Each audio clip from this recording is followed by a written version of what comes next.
Alright, so today we are going to be making one of the more controversial videos when it comes to a Honkai Star Rail creator and what they could possibly make, and that is going to be a personalized tier list when it comes to the characters in the game. We are going to be looking at all the 5 stars from version 1.0 to current patch, and I do intend to probably make one during the 1.6 patch because that is going to be wrapping up the 1.x saga, and I think that's just very interesting and very exciting that we're already heading into 2.0, so I can't wait to see what they have in store for us right now. And with the majority of the 5 stars in this game, I do have every single one of them but Bailu, and I've played with every single one of them for a great amount of time. Bailu, I can use a character trial, and I did use her in both betas for the game, so that's that. But let's go ahead and talk about this tier list. Now, this tier list is going to be a more relative tier list because, in all honesty, based on the difficulty in this game versus the power of these characters, most characters will sit around the S plus to A range, or maybe even trickle down to some of them being in B.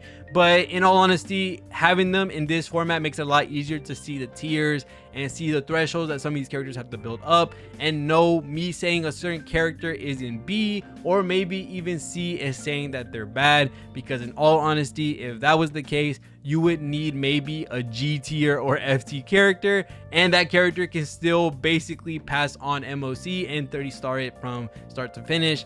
I just want to preface that me putting a character under B, at C, at D, at A does not mean they're bad. It's just a more relative tier list. These letters mean of a ways to give a threshold to these characters rather than putting a set letter or how good they are, how bad they are. Everyone has their certain specifications, everyone has their certain conditions depending on how they're going to be doing in content. But let's just go ahead and start talking about this tier list. Starting from S plus, I do want to say that this tier list will be going from top to bottom, so we will start in S plus and go all the way to D, and then we will be ordering it in terms of power. So from the left side will be the strongest, from the right side will be the weakest of that tier, so make sure to remember that. Starting with our first S plus character, which I do think they are just by far one of the more broken characters, one of the more universal options in this game. Bronya will have to be number 1 when it comes to the characters in this game. Right now, we don't have as many busted Harmony characters in this game. When it comes to being a support, Bronya just has everything that you could possibly want. As a DPS, which it comes to a damage buff, the advance forward, the crit damage buff that's team wide, which is a sizable amount of crit damage, while I might add that. She has so much to her kit, and with her kit as is, with the damage buff not applying to attack percent or maybe not even HP or nothing like that, it is a full universal damage dealt buff. That is a very strong thing to have. Her giving the DPS advance forward, that's a very strong thing to have because this can help with turn management, stack management. There's a lot of really cool things that go with going next on the turn after Bronya has already given you that damage buff. And then of course the team wide crit damage buff offers for sub DPS builds, main DPS builds, hyper carries and stuff like that. There's just so much in Bronya's kit, and she's become such a timeless unit that even after version 1.0, we still haven't had a character that breaches where she is at the current moment. Now, we don't know with Ruin May's upcoming, I guess you say, release, we might see her lose her throne. There might be a chance. It's just going to be very hard to beat a character with how timeless and how amazing her kit is in regards to what she provides to a team, what can she provide to all other characters in the future. Bronya is by far that character. She is by far one of the characters that everyone wants on their team. Every unit wants to have Bronya on their team because of how much she provides, and I think this is just not that much up for debate when it comes to having Bronya this high in the tier list. So she will be number 1 when it comes to having her in the S plus tier. The next character will be Fu Xuan. I do think Fu Xuan in terms of sustain is just way too broken. She basically makes this game a little too easy and makes this game turn into auto simulator, because nothing in this game can damage you to that point where Fu Xuan can actually die, or where your characters can actually die as well. The only time I've ever seen her die was probably in the early stages of Swarm Disaster, when you don't have any buffs, you don't have any of those little blessing things of the Trailblazer. That's the only time I've ever seen her die to a like full-on bug knockdown type of thing. But other than that, I haven't seen an MOC be able to challenge her to the point where she's going to die. I haven't seen anything in this game go to the point where Fu Xuan is just not able to sustain. Her damage mitigation, her healing, her CC prevention, her crit rate boost, which is going to help a numerous amount of DPSs in the future and current day. There's just a lot to have when it comes to her being a sustainer, and she's just that strong. She just provides so much, she gives so much, she has too much to her kit. I do think these two characters are omega overtuned for what they have in this game in terms of power, but we have them here, and that's that. Now, it is going to be a little bit easier to be able to power creep Fu Xuan than it is to do Bronya, because most healers can just add on something extra, while for Bronya, she has a lot of universal type options. Like, she gives the damage dealt buff. You don't have to worry about attack scaling, HP scaling. It's just straight up damage buff. She has the advanced forward. She has the team-wide crit damage ult. She gives a lot of universal stats. While Fu Xuan is going to be increasing HP, he'll be on HP units. She gives crit rate, which is a universal stat. And then the rest of the things also do apply to the team as well. It's just hers is a little bit more restrictive by a slight margin. I'm literally meaning slight margin. But there are other absolutely amazing sustainers in the game. So that's why she is put behind Bronya, because we do have characters like Luocha, like REHOO, all these other really good sustainers. And in the future, we're going to see even more crazier ones. In all honesty, I'm pretty sure we'll be seeing that. As I said before, Ruin Mei might throw Bronya down in the throne when it comes to who's the better character in the game. But since right now we don't have any other support characters that are just as crazy as Bronya takes the #1 spot, and then Fu Xuan takes the next. And for our last character that's in S+ tier, and I do say last because I want to put this S+ tier as being the top of the top, the peak of the mountain. You are the best in your role, and that character will have to be Jingliu. Jingliu is just the epitome of, I don't care what your resistance is, I don't care how much health you have, be ready to just say goodbye to the screen. It will say battle over in less than a turn. She's just that character. She has the ability to do so many things within her kit, and she gets so many boosts within her kit as well. She gives a fat ton of crit rate to herself, which makes it a lot easier to be able to build yourself when it comes to relics. She has a ultimate buff that not only gives her more ultimate damage when she's in her transmigration state, she also gets a stack to stay in it a little bit longer. And with the release of REHOO, the release of Tingyun, or having Tingyun on the team, she can do some crazy stuff like staying in it for longer, which makes it even more busted. In the AoE centered meta, she has adjacent hitting on all her attacks besides her normal skill when she's not in her transmigration state, which is a very strong thing to have, especially because when we are dealing with so many enemies at the same time, being able to shred the enemies on the side of the main boss or the main person with the most health is a really good thing to have, because you are thinning them out with the combos that you're possibly doing with Jingliu. She has an amazing technique, being able to freeze every single wave after you get into the battle. And then lastly, one of the main reasons she's up here as well is that she doesn't use skill points when she's in her strongest state, which is a very strong thing to have, especially when you're rocking with one of her more general supports like Pella or like Bronya.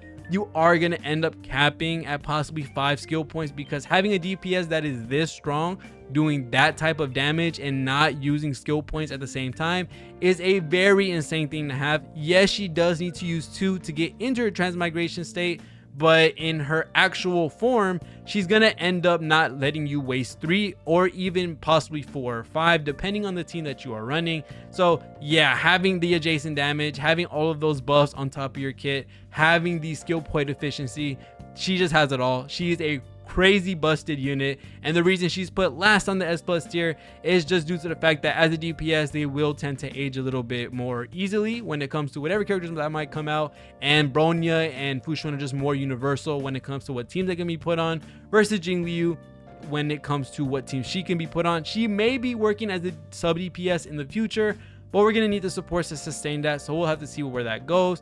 Now moving on to the S tier, I think a lot of you, since you know that they're not an S+, you may know who's going to be the next thing, and that is going to be Dan Heng. Honestly, Dan Heng is the original creator of the term power creep when it came to when he released for Honkai Star Rail. Of course, he has done some amazing feats.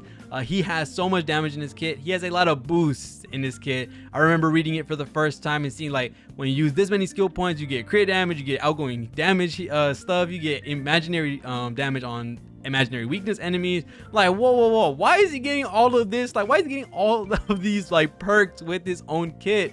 He's very well and very I guess you could say fulfilling with his damage buffs, and then coupling on top of that with other characters like Tingyun, like Bronya, like Pella. There's a lot of really cool combinations that you can run with Dan Heng.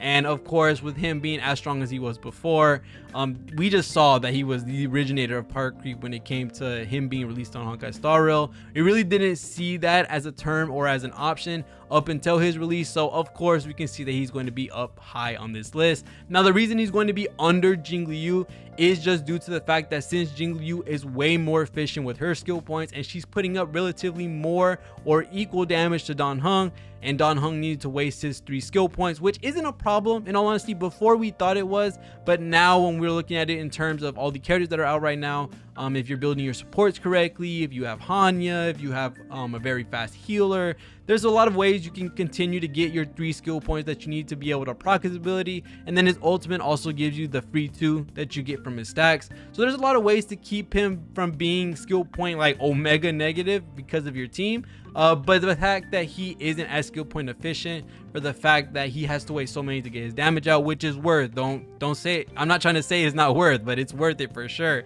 That's the reason why Jingliu's on top, because if she's doing the same amount of damage and she's not wasting any skill points when she's actually in her transmigration state, which isn't hard to get when you can couple that with her ultimate or using a skill or using 2 skills, Dan Heng would have to be under her. Now for the next character, she is actually a very recent character, and I think she's going to be shining very, very soon when it comes to the future units we may get, and I think she's already shining now, which a lot of people haven't been talking about her in terms of her power. But I think REHOO, in all honesty, is a very freaking strong sustainer when it comes to this game. I know a lot of people are looking at her like she's not needed, which she isn't. If you have characters like Japar, like Luocha, like Fu Xuan, you already have some of the best characters that can basically sustain you in a lot of different scenarios and a lot of different situations. And there really isn't some content in the game right now currently. We'll have to wait till MOC 11 and 12 come out and Pure Fiction that warrant needing something like REHOO or needing something that is as crazy as Fu Xuan. If you have pretty nice healers like Lings, Japar, Luocha, you'll be 100% fine in this game. But REHOO being able to heal off turn, being able to cleanse off turn, being able to give attack on ultimate, being able to give energy on ultimate is a very strong thing, and has allowed for a lot of different units like Dan Heng, like Jingliu, to be able to do some of these stupidest things in the world, like being in the transmigration state for a very stupid long time, giving Dan Heng a fat ton of extra skill points from his ultimate, giving Jingliu his stacks, giving Stella her resurgence. REHOO is basically fulfilling a lot of really cool roles when it comes to being a sustainer, a cleanser, being able to buff attack, being able to give energy. That is a lot to be given to one character, and I still think her healing is very amazing. She has really nice burst heal. Yes, you need to get the skill point off to do it and to proc the off-field stuff, not like Luocha. Luocha can just go ahead and throw it out without ever wasting skill points, but using that one skill point isn't going to make or break anything. She's going to be fast enough, or she should be fast enough if you're building her properly, where she'll end up using that skill point right, but you'll basically be normal attacking for the next 2 to 3 turns, and that's basically going to be what it is when it comes to having REHOO on the team. I just think currently with her being able to allow so many stupid things when it comes to Dan Heng, Jingliu, Jing Yuan, even Argenti, our brand new DPS character, by far she is showing that she has a lot of value for the people that do have her. You really want to try her out with a bunch of crazy teams, especially pairing her up with Ting Yun, because then you have a energy fest and you have just unlimited ults for whatever DPS you have. She's just a really nice universal support character that is very strong, deals 2 different roles while being a harmony and an abundance character. She's just that great. I really love her. She's really, really cool in this game, and hopefully on a rerun or something like that, you were able to pull her, and hopefully we see her more in the future. I'm pretty sure some of these new characters in Penacony, we might see REHOO go absolutely insane with being able to proc a lot of these ultimates and helping other units get their ultimates out. So I can't wait to see more of her in the coming patches. But let's go ahead and talk about our last character in the S tier, which I do want to say, after leaving the SS, this is where a lot more characters going to be bunched up in the A's and B's, because the threshold for S plus and S should be for the very best characters in the game and the very like crazy like timeless units, which I think these characters all fit into that. You pull any of these units right now, they will be strong for a very, very long time, regardless of what patch you get them whenever they rerun. These characters are going to be the very best and probably the most long lasting and best in investment when you end up pulling them in the future. So the last character will end up being Sele. Yes, our version 1.0 DPS on the first half. Now, some people are probably already looking at this like, whoa, you picked Sela out of every other character on this list, and I am going to say yes, because Sela at the current moment, she is a very old unit when it comes to her being the very first DPS character in the game. But there are a couple of things that just make her timeless, that make her able to not age as quickly as other DPSs, and that is the fact that she breaks the rules of the game and that she has so many nice buffs when she's in her resurgence state. So of course, as you may know, when she gets a KO on the enemy, she does get resurgence, and within resurgence she gets damage buffs, she gets quantum penetration. Her best relic set is going to be giving you ignoring defense as well, so she is going to be able to shred through a lot of these enemies no matter their health bar. When it comes to coupling the fact that she will have this resurgence effect, she will begin those damage buffs, the quantum penetration, the ignore defense on her best set. This is going to help her in every single situation for a very, very long time. And for her to be a single target DPS, that would be a fault on her at the current moment because we are in an AoE centered meta. But since she has resurgence, and since she could combo that into her ultimate into another resurgence, you could possibly take out 4 enemies with 1 instance of using Sela. So being able to knock them out with your skill, being able to knock someone else out with your normal, or knock them out with the skill again, using another ultimate, bringing yourself back into resurgence, being able to KO another unit, you basically took out every single unit that you had to deal with, and now you're just left with the boss unless they decide to spawn more. This way you're able to hyper buff your Sela, get those nukes off with your ultimate, get those nukes off with your skill, and just go ham on the single target that we have left that Sela exceeds on. So yes, I do think Sela, with all that she has in her kit, with their best in slot relic slot, which of course you're not going to really use anything else on Sela besides the quantum set, and that being an advantage to her, giving her that defense ignore, having the quantum penetration, having the speed boost that she get from her skill, having all of these different things is just going to allow her to not age as quickly as most of the other units. So yes, this is going to be where we end with the S's and the S pluses. I think these are the best of the best, some of the more timeless units in the game right now. And I know some of y'all right now are already hearing the word timeless a lot and not seeing 2 certain characters in the S plus and S tier. I will explain that in a quick second, because they will come up very soon. So let's go ahead and start talking about A. So for the next character in A, I will have to put Luocha at the very top of A. He was going to be on S, but then REHOO came out. And the reason I want to say this is because I love Luocha. He's one of my favorite characters in the game, for sure. But at the current moment, seeing what characters like Fu Xuan have brought to us, seeing characters like REHOO, where they're both being a abundance or preservation character, they're both making sure that the team stays alive at any means possible, with off-field healing, with cleanse, with CC prevention, with damage mitigation. This is what they're supposed to do. What they're not supposed to do is be giving us these insane buffs like giving energy, giving attack, being able to give crit rate, being able to give a max HP buff. This is something extra that added on top of a sustainer, and that is an absolutely amazing thing, and I hope they keep on with that trend. Luocha is stuck in the more last gen style of healing, similar to Bailu and similar to Japar, where they're only good at their one thing. And that's not to say that's a fault, because Luocha's healing is absolutely insane. Mine heals for 6k HP and there's literally no reason for it, but I love seeing 6k HP just go to my character through skill without ever having to use skill points, and then my off-field healing is just like 2k per tick on the field. That is absolutely insane. That is something only Luocha can do, and that is one of his biggest pros. Another one of his pros that ended up turning, I could say, in the middle is his skill point efficiency, which is he really never has to use skill points, and that is a very big pro on Luocha. That was something that was super big in the early versions of the game, where not a lot of people were building out their supports correctly, or not a lot of people were investing into their supports to the point where they're being basically skill point generators. And right now in this game, especially with characters like Hanya, with people having more time invested into their account, they're able to help with these supports and give them more speed, allowing them to normal attack more, giving us a bunch of skill points. And the thing that made Luocha shine was him being able to generate skill points for your team. And now a lot of the supports, especially in hyper carry teams where you have 2 supports, are just spamming normal attacking, and then you have your sustainer doing the same thing. Luocha kind of lost his flair when it comes to how amazing his SP efficiency was. So now that we're left with Luocha and what's in his base kit, which is his off-field healing with the skill, but his off-field healing with his field and his skill, and then having the cleanse from that as well, having the buff strip from his ultimate, is all absolutely amazing things, and that is why he's at the very top of A. He was gonna be S, but then Ho-Ho had to drop, and these you should see that is fair, because Ho-Ho and Fu Xuan just provide so much to the team while keeping them alive, and Luocha is just the god tier character in keeping them alive. Sadly, he just doesn't have anything else to provide to the team besides, of course, healing and cleansing, which a lot of these characters can either prevent or possibly even clean off field. So he's going to be there at the top of A. Now, the very next character that's going to be behind Luocha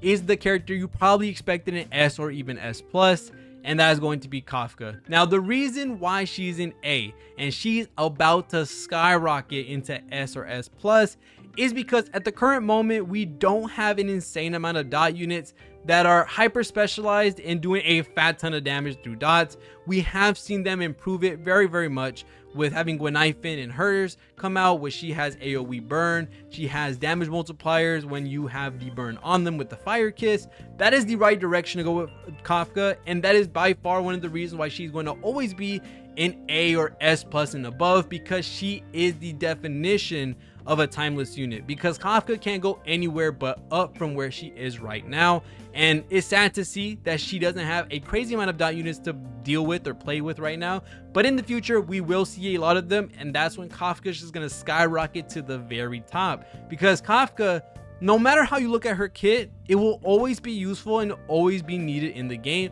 because she will always be the enabler for the dot team. And having the character that can re-trigger, say there's another character that ends up coming out that can re-trigger, then you just have 2 re-triggers on the same team that adds dots. That's busted enough as is. She adds her own dot through her follow-up attack and also her ultimate. That's absolutely busted. She has her skill that can proc the re-trigger. That's absolutely amazing. She has a lot of aspects to her kit that make it so easy to stay forever in use whenever this game goes to the end of service. Like, literally, Kafka is just that unit. She will skyrocket to S and S+ as soon as we get possibly Black Swan, if she ends up being a dot damage dealer. So I cannot wait for another 5-star dot character to come out so that we can finally play with Kafka and see how insanely strong she actually is. And to top off on that as well, let's go ahead and throw in Topaz. Topaz is the same realm, I guess you could say, as Kafka, as she is the enabler for follow-up attack teams. Now, the only thing that puts her below Kafka, in my honest opinion, is that she lacks in AoE. In an AoE centered meta, this kind of sucks, but you can of course plant this debuff wherever you want, so you would throw it on top of the boss.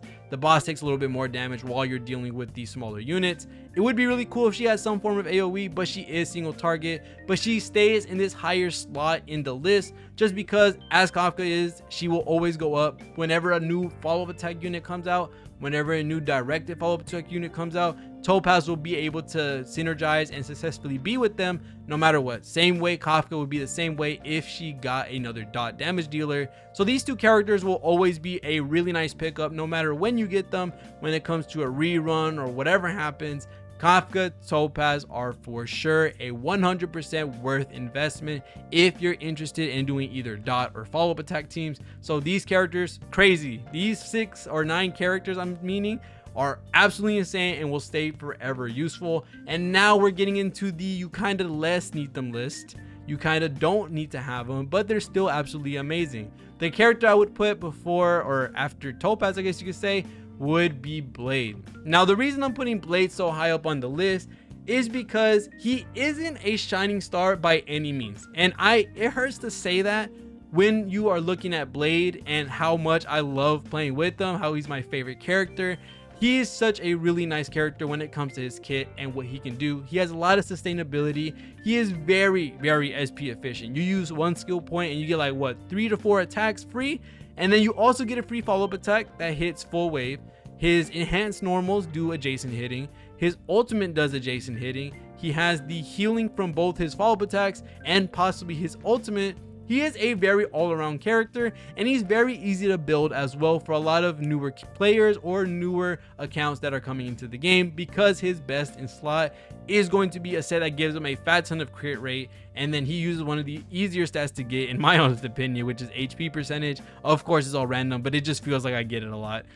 But yeah, Blade is just very SP efficient. He does a lot of AoE damage, a lot of really cool SP efficient like gimmicks that you can have with them. He can be a sub DPS in the future. People are already running him with Jing Liu as an SP I could say efficient sub DPS, because he only needs one, and Jing Liu barely uses skill points as is when she's in her transmigration state. So it's just an absolutely amazing combo, and then you can combo it with his follow-up attack whenever he takes damage. There's a lot of really cool stuff you can do with Blade. I do think he deserves this spot just because of how versatile and how efficient he is with his skill points, how much adjacent hitting and how much full wave hitting he has in his kit, and then for the fact that he just can't die if you really don't try to kill him. If you play him normally, or if you play him even subpar, he's probably going to stay alive because of his follow-up attack and his ultimate, healing him back to full health, or just straight up healing him when it does his follow-up attack. So yeah, Blade behind Topaz, I think is a very deserved spot. Now the next thing is going to be, I already know some of y'all are looking at the list from below with all the rest of the 5 stars. You're like, wait a minute, you haven't picked this dude, this dude, this dude. I have my reasons, okay? I'm trying to explain them all as I'm going. I'm sorry, but I'm trying to go one at a time and explaining why they're lower than the other. And the next character that will have to be after Blade will be Clara. Now Clara, in my opinion, a lot of people sleep on her. A lot of people are disregarding her usage as being a tank slash sustainer for the fact that she can direct a lot of attacks to herself, which is a very strong thing to have because it means your DPSs, your supports don't have to deal with majority of the damage that she would end up taking, and she benefits from taking these hits the same way Blade does. She ends up hitting back, and when she gets her ultimate, she actually can cleanse herself. She can do adjacent hitting. Her hits do a lot of damage, and not only that, when you do get hit with Clara, these enemies get a mark, and it makes it so that her skill is even stronger, and she has a full wave skill. Overall, just a very strong character and a very versatile character when it comes to being able to do multiple things for the team. Not only can she do damage in a great amount of that, but she can keep your team alive by directing all the hits to her. Now of course, you are going to want a slightly better healer to be able to keep up with her getting absolutely demolished by all the enemies that are going to be coming her way, but she will be doing the damage to equal it out. She will be making sure that someone is getting taken down with her, and that is just the beauty of having Clara on the team. Her having that AoE capability when it comes to her enhanced follow-up attacks, or her skill having the marks on the enemies. There's a lot of really cool stuff that you can do with Clara, and her in a lot of teams. You can put her on a lot of different teams depending on how you want to build it. She's also a very nice and universal pick. As you can see, a lot of these characters that are on the list right now are characters that you can throw into a lot of different teams. They're either timeless units that will always go up in potential with other characters coming out, or they just have a lot of stuff in their kit that is keeping them up from everyone else, that is keeping them from aging as fast as a usual DPS or usual support or usual sustainer. A lot of these characters from right now up until the S plus have that kind of quality to them. So I hope you can see where I'm looking at when it comes to this tier list. And with the next character, I think a lot of you are kind of confused already with the lineup that is left at the bottom, but we're gonna go ahead and put Argenti right after Clara. And the reason Argenti is this far down is not that he's a bad character. I actually find him to be a really fun character, and of course, as I've done and I've seen other content creators do as well, for the fact that he can hit 1,000,000 damage outside of simulated universe is a very big thing. But the only problem that is why he's so far down here, A, he's not a timeless unit. B, he doesn't provide anything else in regards to the team, rather to himself. Yes, he does a lot of damage, but I don't want to say that's all he can do, because as a DPS, that's what you should be doing. But when it comes to his kit, and when you're looking at his kit and you're seeing the main gist of it is for the fact that he can do all hitting on the wave, which is a really nice thing. He can do an ultimate that is double enhanced, which allows you to do a fat ton of damage, and that is a very big nuke. It's a really good thing. But looking at it like this, his only main damaging option is his ultimate, and that is going to be a fat ton of damage. But looking at what things can be buffed, that get buffed specifically, is stuff like follow-up attacks, is stuff like dots, it's stuff like having these special like cases for other characters like follow-up attacks and also dots. Allow those to get buffed up uniquely for certain characters. If a character comes out that can only buff up follow-up attacks, guess what? Characters like Jingyuan, characters like Himiko, characters that have other forms of having that as well will get buffed up, and they get shifted upwards in the tier list. While for Argenti, if a character comes out that does more ultimate damage buff, every single character in this game gets buffed up at the same time as Argenti. So Argenti kind of doesn't go anywhere depending on how you buff them. You would quite literally have to say, only erudition ultimate damage buff will be given. That is literally the only way he gets put up in the tier list, because when you're buffing anybody else in this tier list, or you're buffing just Argenti, I mean, and you're looking at what you can buff from his kit, whether it be his skill or his ultimate, because they're not uniquely to him, there's no follow-up attack, there's no dot, there's going to be no reason for Argenti to get buffed uniquely, because everyone else does as well. Imagine an ultimate buff damage modifier from a character. Dan Heng can use it, Celic can use it, Jing Liu can use it, Blade can use it. Every single one of these characters so far from Argenti up can technically use it and get a big boost from it. So Argenti just doesn't have too much to his kit that allows him to be unique enough to be able to get buffed up in the future. I think Argenti in this current day, in this current meta, is a very strong one for sure, because of the AoE centered meta that we have at the current moment. But I do think he will be the fastest to age in terms of being a DPS, because he doesn't have anything crazy unique into his kit that allow him to get buffed up in the future. Of course, I can be wrong, and he does a fat ton of damage now, but we'll just have to wait and see what we end up seeing from him in the future. And now the last character in A. And yes, as I said before, this is a relative tier list. I don't want any of these tiers to be a definition of where they're at. I do think, as I said before, S plus to B would be the basically end to start of where most characters are at, just because the game just isn't hard enough to be able to put them all the way to F and D, in my honest opinion. But to throw a certain threshold so you can see the power spikes in between each class is, I think, very important for a lot of people to know about. And lastly, the last one in A would be Silverwolf. Now, I do want to say this really quickly before we talk about why she's under everyone else. Silverwolf, in my opinion, is still one of the highest priority characters for a player to summon on if you are a low spender or a free-to-play player, because of what she can offer. Of course, we all know that her implant is absolutely stupid, that you can get so much from it. You can play your favorite characters forever, and that's a main reason why I would like people to get her, because you're able to play whatever you want for the rest of Honkai Star Rail just by having Silverwolf on the team. Now, she provides a lot. She gives that implant, she gives speed down on enemies, she gives attack down on enemy, defense down on anything, defense shred on all. She just gives the whole suite of debuffs, which is absolutely amazing. But looking at her in this current day, in this current meta, talking about a day one player all the way up into current moment, or maybe even a player that's just invested a little bit more than the usual player, you are going to have multiple characters with different elements that are going to match these different characters when it comes to the differing weaknesses on enemies. Remember that a long time ago, that one guy or those couple of people that were saying just match the DPS? Well, technically that's become a reality for most players. You should have maybe 2 to 3 maybe different DPSs that go on to different enemies, and you could basically switch out and in whatever DPS actually works for that one enemy. And that basically is what happened. We've basically built all of our accounts up to that point where we do have a couple of different DPSs to be able to switch around and use, so that we don't need Silverwolf. She's still an amazing character, and I do say that you probably should summon for her when she gets her rerun again. But I think right now you either match, or she just doesn't fall into this meta where we have a lot of AoE. She has to deal with 5 different targets at once, and of course you can implant the boss, but sometimes you want to take out the ads first. Or especially in the pure fiction mode, where it's said to be a mode where enemies keep spawning in, you really can't just debuff that one character and then have the next one come in, and now you have to deal with a whole new set of enemies and there's no debuff on them, so you got to re-debuff on them, put the weakness back on. It's a little too much for Silverwolf at the moment. I do think she's still a very strong character. It's just right now she's aging a little bit faster than a lot of the other debuffers, especially some of the 4-star debuffers, which of course we're not talking about in this video. But characters like Pella show their, I could say, uniqueness, or show their pluses when you see that they have a very skill point efficient playstyle, spamming normal attack until they get their ultimate, and then they get a full wave defense shred. That is something that is huge, and that is something that Silverwolf sadly cannot compete with. But right now that is going to be the end of A.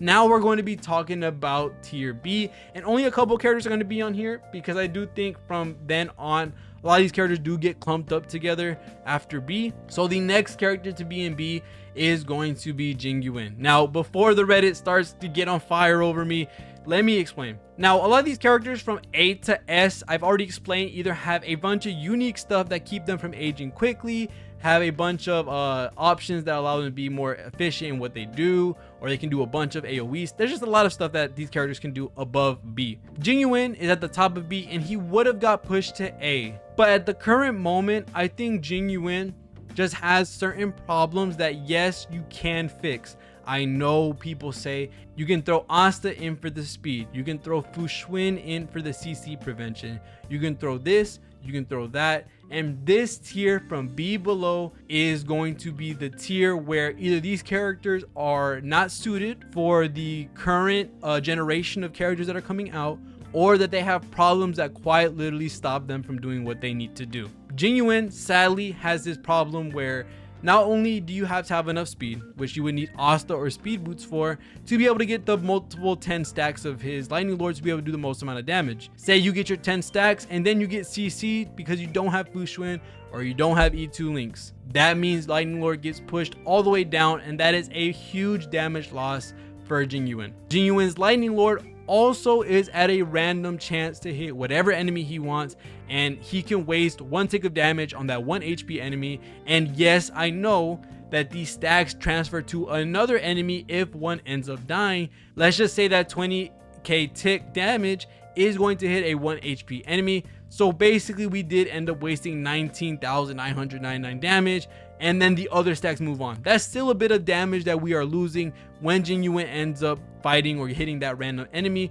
during his lightning lord attack. And then again, talking about the CC thing, talking about his speed, there's just a lot of glaring problems that Jingyuin does have. He is still an amazing unit. He has a lot of really good AoE capabilities. I think with a lot of the units that have come out, we have basically refined him into being a more useful and more I guess you say optimal unit. But with all the characters that are above him right now, these characters don't really have any issues to their kit. They are a full character without any other optimizations that you possibly would need to do. But sadly, Jingyuin would have to fall in B at the very top until, I don't know, there would have to be something insanely crazy for Jingyuin specifically, or maybe even above, for him to be put into A and above, because these characters, as I said before, from below, they just have certain parts of their kit that are either locked off by something, or they just don't stand at the current time with certain teams that they can be built with. Now, the next character that's going to be behind Jingyuin is going to be Himiko. Now, Himiko and Jingyuin, I do want to preface, did get a nice buff with the relics that came out, giving them a lot more follow-up attack damage, which is a really great thing. I'm happy that people are getting buffs for the characters that they like, and me personally, I've been using Himiko like crazy because she helps with basically farming, doing light stuff like Simulated Universe. There's a lot of really cool things you can do with Himiko to speed up your daily grind, to be able to clear a lot of things a lot faster. But right now, looking at Himiko, there are a couple of glaring problems with their kit, and just like how Jingyuin needs certain things to happen to make him really crazy, Himiko needs the same thing, and hers is a lot less specific but way more niche, which is the break mechanic for her follow-up attack, which is you need 3 breaks to be able to pull out hers, and then she does get the full wave 1, which is a really nice thing to have. She really works with Topaz because, of course, if you are fighting a fire-centered enemy wave, this can come out very easily because you will be getting a fat ton of stacks off of this, and that Topaz and Himiko are both at the same time being fire, being able to crack those shields is a really amazing thing. But when you're using her as her intended purpose, which would be a sub DPS, that is her main role, she doesn't really work as crazy as a main DPS because you are losing a lot of damage with how her skill works, and how waiting for a follow-up attack to happen is going to be a big bust if you don't have a fire-centered team. And having Silverwolf maybe there on that team is just going to be way too much tracking, and trying to make the enemies actually match Himiko is just too much work. Basically having that part of her mechanic, or basically having that part of her kit locked off to making sure that you are cracking those shields, puts her in a lot less useful standpoint when being in other teams, or being in teams where she would actually be useful in. Sadly, I would love to use her as a main DPS. I would love to use her more, but there's just, at the current moment, too many tanky enemies. The enemies just won't die to the follow-up attack solely. They'll do enough damage to do a sizable amount, but it just won't do enough damage for all the work that you're doing when it comes to Himiko and having her mechanic locked to the shield break. So sadly, she will have to be under Jingyuin at the current moment. And then lastly, in B, and this is where we end off B, would be Japard. Japard is in the same problem or issue that Luocha is in. It's just Luocha gets his stuff very easily. Japard at the current moment is just, he only does shield, and there's nothing wrong with that.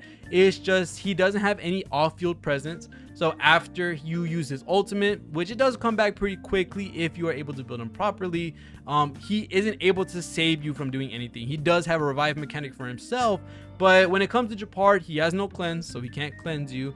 He cannot do anything before it's his turn or during his ultimate to give you anything that will help.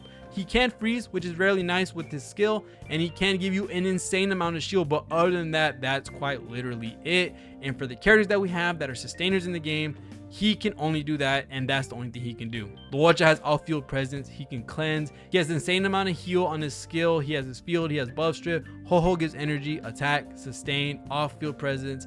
Fu Xuan has all the above and all that crazy stuff as well. Japard is just the normal tank. He's still an amazing sustain unit. At the end of the day, he can clear a lot of the content like MLC 10 for sure. Swarm Disaster, he's a pretty big useful character for that as well, but that's all he can do. Sadly, that's what we have to relegate him to. Remember, this is a relative tier list. I would put him around the same area as possibly before Luocha, maybe 2 centimeters behind him, but at the current moment, they're just not at the same threshold when it comes to what they provide versus Luocha and Japard. Going on to C, this is where characters are having a lot more problems than the characters above them.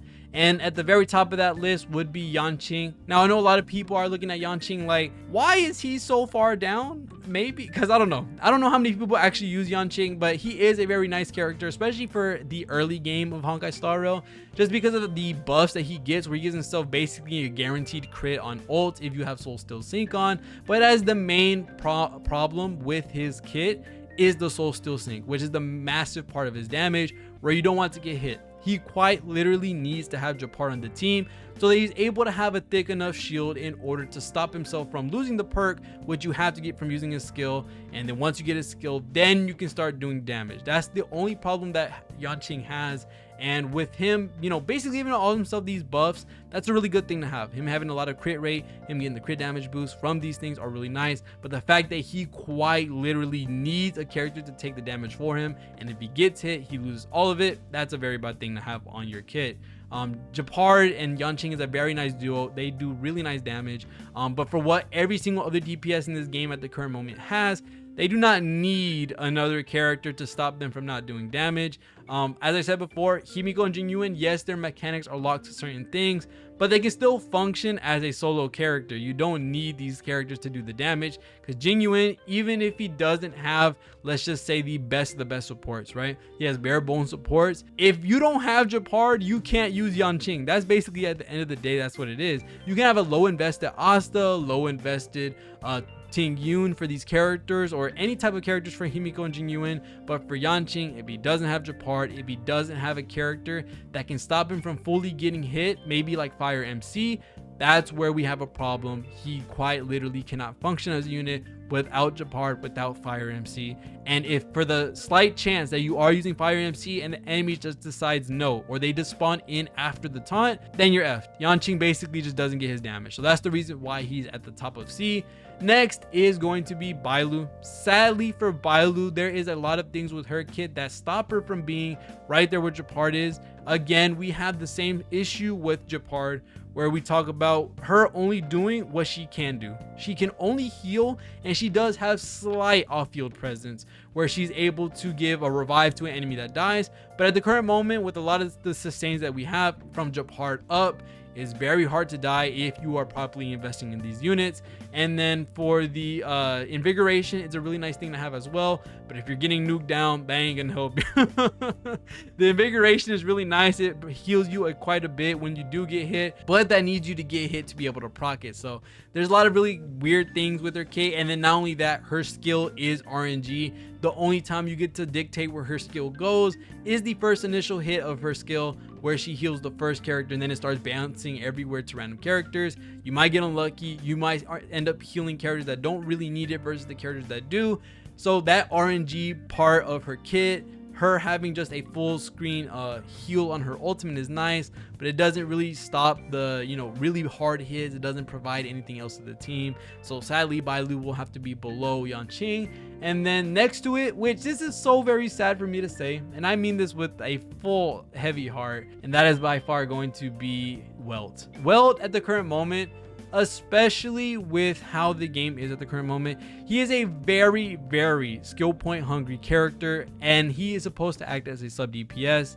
And with his ultimate being the main function of how he's supposed to work, being able to delay the enemy's actions for a very long time because of his slow, and also having a damage buff, so he does have his perks. He doesn't have the teammates in the game at the current moment to be able to fully utilize what he can do. I think REHOO was a really good step into making him usable, into putting him in a different team, because as a sub DPS, you are taking a lot of resources away from the hyper carry, and you are taking a lot of resources for yourself to be able to function as you need to be able to put an impact on the team that you're going to be on. Right now, Welt just doesn't have that ability to stay in his sub DPS role with the current supports that are out in the game. I think coupled with REHOO and maybe another support in the future that's more AoE centric towards the team, might help Welt be able to add some very needed impact onto the team that he's going to be on. And when that ends up happening, he is going to be an absolutely disgusting character, because he is going to get that damage dealt buff that he gets from his ultimate.